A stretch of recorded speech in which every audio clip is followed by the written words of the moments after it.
अश्वत्थामा की कहानी। आपने अश्वत्थामा का नाम तो सुना ही होगा। वह महाभारत काल के योद्धा हैं। उनके बारे में कहा जाता है कि वो आज भी जीवित हैं। उनका जन्म द्वापर युग के अंतिम चरण में हुआ था।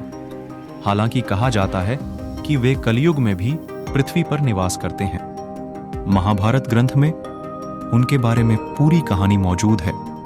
अश्वत्थामा का जन्म कौरव पांडवों के गुरु द्रोणाचार्य और गुरु माता कृपि से हुआ था।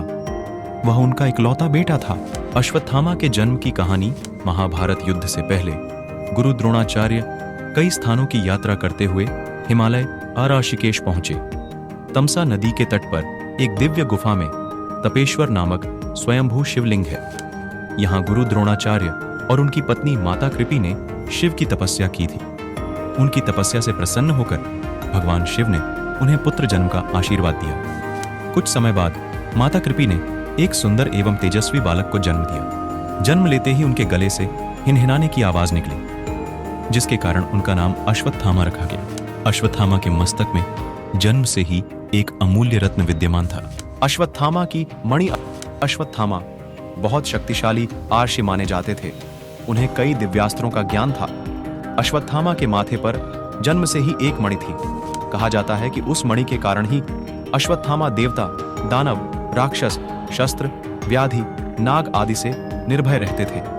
यह मणि भगवान शिव जी ने वरदान में दिया था और उन्होंने कौरवों की ओर से महाभारत युद्ध में भाग लिया था। युद्ध के अंत में कौरव पक्ष की ओर से अश्वत्थामा सहित केवल 3 महारथी ही बचे थे। कैसे मिला?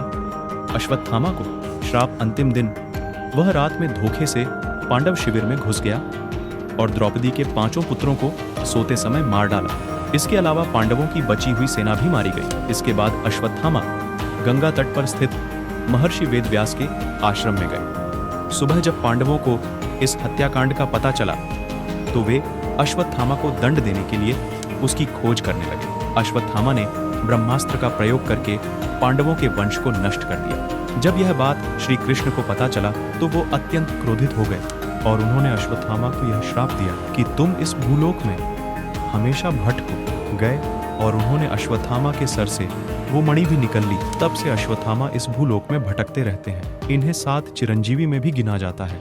ऐसे ही और धार्मिक जानकारी और कहानियों के लिए सब्सक्राइब करें हमारे चैनल कहानी को और कमेंट में अपना राय जरूर दें।